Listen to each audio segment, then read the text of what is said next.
आप सभी लोगों को राधे राधे, जय श्री कृष्णा, श्री राधा वल्लभ, श्री हरिवंश। और आज दिवाली का दिन है और एक मुद्दा जो था वो मुझे बहुत ज़्यादा परेशान कर रहा था। संजू उर्फ सलीम, ठीक है, और सोनी की कहानी जो लव जिहाद से जुड़ा हुआ है वो मैं आप सब लोगों के साथ शेयर करूँगा। और तबीयत मेरी बीच में डाउन हो जाती है तो फिर मैं वीडियो नहीं बना पाता हूँ। और उधर थोड़े दिन से मेरी माइक ख़राब है तो नहीं बन पा रही है वीडियो वगैरह, थोड़ा दिक्कत हो जाता है। पर फिर भी मैं सच के लिए हमेशा अपनी आवाज़ उठाता हूँ और चाहे मेरी सांसों में जब तक सांस है तब तक उठाता रहूँगा। और मैं मर भी गया तब भी मेरी ये जो आवाज़ है कहीं ना कहीं कोई ना कोई मेरी तरह आके ज़रूर उठाएगा। और अभी तबीयत के बारे में आप सब लोगों को बता दूं, पूछ रहे हैं तो तबीयत तो मेरी थोड़ी सी अप और डाउन चल रही है। मेरा मुंह थोड़ा सा आप लोगों को सूजा हुआ नज़र आएगा। और उसके बाद से अभी मुझे एक प्रॉब्लम और भी आ रही है कि मेरे जो बाल हैं, पहले क्या हो रहा था कि मेरे जो ये सर के बाल हैं ये मतलब बढ़ते झड़ने लग गए थे। दाढ़ी मेरी जो है बियर्ड वो बहुत ज़्यादा झड़ने लग गई थी। पर एक ये दवाई जो है ये अगर किसी को एलोपेशिया है या किसी की दाढ़ी भी कम आती है ना तो वो भी यूज़ कर सकता है, उसके लिए भी है। और ये मेरे लिए बहुत फ़ायदेमंद रही है कि मेरी दाढ़ी को, बीच में आप पहले की वीडियो देखेंगे तो उसमें मेरी दाढ़ी बहुत हल्की सी हो गई थी क्योंकि शरीर के सारे ही बाल झड़ने लगे थे। अभी हाथ के भी बहुत सारे बाल झड़ गए थे, अब थोड़े बहुत आ रहे हैं। तो ऐसा होता, शरीर के सारे अंग के बाल झड़ रहे थे। बड़ा ये अलग ही है, पर चीज़ें जो देती हैं चलो। तो ये जो दवाई है, जिनको एलोपेशिया भी है ना, जिनके बाल उड़ जाते हैं, उनके लिए भी बहुत अच्छा है, उनके लिए भी वर्क करता है। तो मैंने सोचा आप सब लोगों को बता दूं कि आप लोगों को भी फ़ायदा हो जाए। कोई प्रमोशन वगैरह मैं नहीं कर रहा हूं क्योंकि ये डॉक्टर ने मेरे लिए लिखा हुआ था। तो मेरी बीएड वगैरह थी पहले से ज़्यादा अच्छी आ गई है। बट एक चीज़ दिक्कत हो रही है कि जो मेरे बाल झड़ गए थे, मतलब सारे तो नहीं, काफ़ी अधिकतर झड़ गए, तो वो सारे बाल मतलब आ भी रहे हैं ना, तो दवाई की मदद से आ तो रहे हैं, पर आ भी रहे हैं तो सारे सफ़ेद हो जा रहे हैं। दाढ़ी के बाल काफ़ी मेरे सफ़ेद होते जा रहे हैं, हाथ पाँव के बाल भी मेरे सफ़ेद हो रहे हैं धीरे धीरे।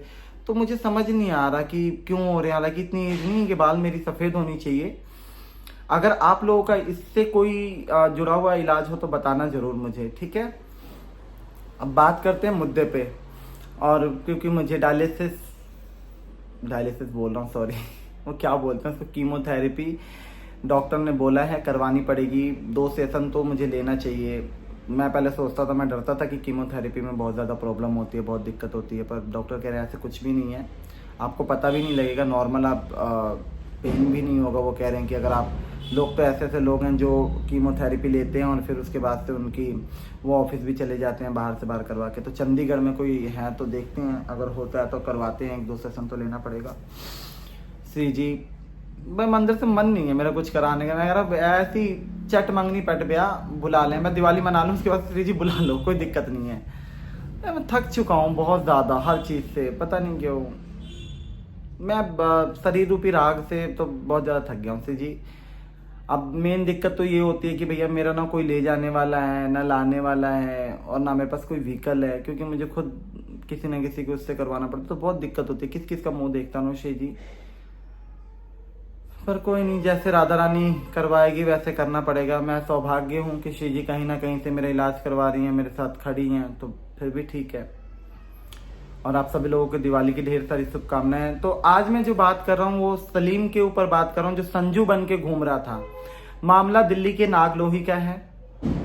जो सलीम था वो संजू बन के घूम रहा था। उसने एक 19 साल की लड़की को फंसाया अपने लव जिहाद के उसमें। फंसाने के बाद उस लड़की को प्रेग्नेंट करा उसने 7 महीने का। लड़की ने शादी के लिए दबाव डाला तो उसने शादी नहीं करा। और ऐसी काफ़ी बार वो दबाव डालती थी, टालता रहता था, बात टालता रहता था। जब उसको पता लगा कि मतलब बात टलने से रही, करवा चौथ वाले दिनों, शायद मेरे ख्याल करवा चौथ का व्रत भी थी उस दिन। और क्या हुआ कि संजू उर्फ सलीम उसको बुलाता है। बुलाने के बाद अपने दोस्तों, अपने घर पे लड़की बोलती है कि मैं अपने फ्रेंड के वहाँ जा रही हूँ, तो उसकी मम्मी ने जाने दिया। उसको रोहतक ले जाता है। रोहतक ले जाने के बाद उसको मारता है उसको मारने के बाद, उसकी मौत के घाट उतारने के बाद उसको दफना देता है।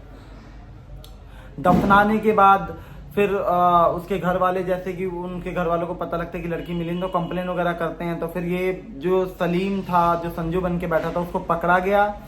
पकड़ने के बाद जब उसने बताया तो उसकी जो शव था उसको बरामद करा गया, गड्ढा खोद के निकाला गया, पोस्टमार्टम वगैरह हुआ। उसके माँ बाप बहुत परेशान है। उसके माँ बाप दबाव डाल रहे हैं पुलिस वाले पे कि पहले पुलिस वाले ने भी कार्रवाई नहीं करी, उसकी नहीं सुनी। दिल्ली में तो अक्सर ऐसा होता ही है।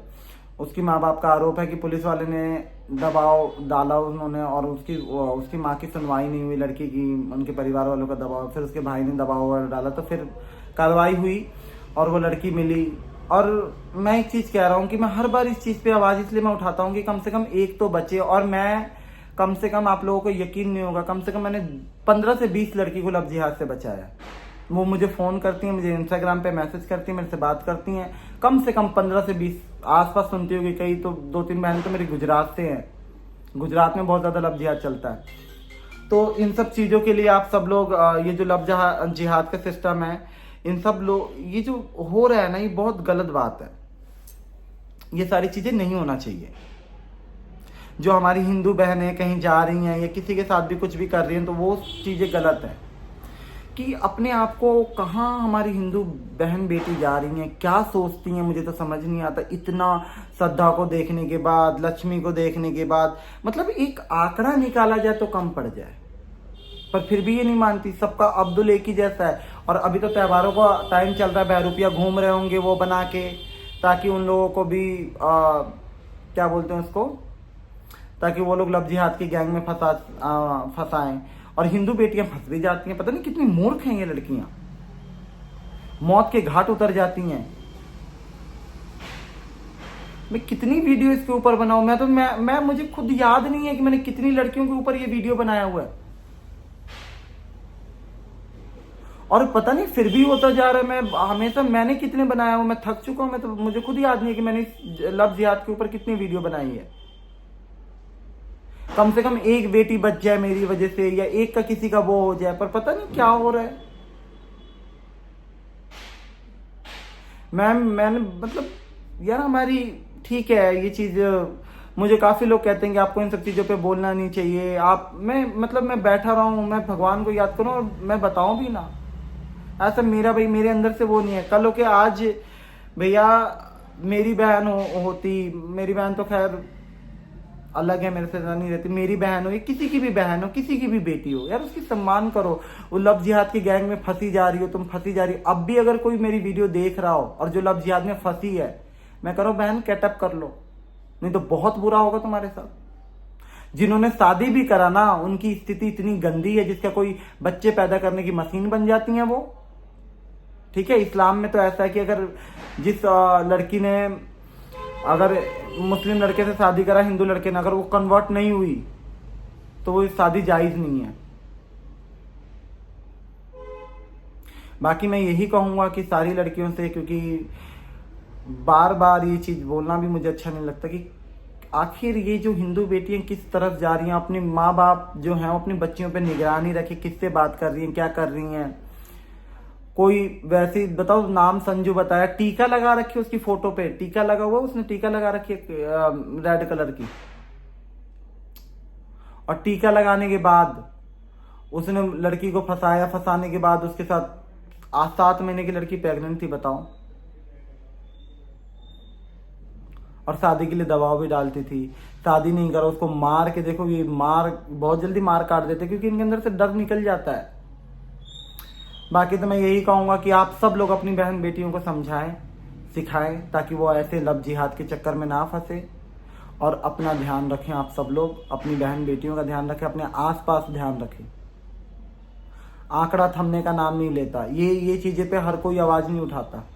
सब किसी को, जिनको जिनका है ना धर्म से धंधा चलता हो, वो डरते हैं। मैं नहीं डरता, मेरा कोई नहीं चलता। श्री जी देने वाली हैं, श्री जी करने वाली हैं। अगर ऐसा ही रहता तो मैं चुप करके इस टॉपिक पे वीडियो भी नहीं बनाता, मैं चुप करके पड़ा रहता, अपना बढ़िया जिंदगी बिताता। आज मुझे कैंसर के लिए भी भीख मांगने की जरूरत नहीं पड़ती, जिस हिसाब से मेरी स्थिति है।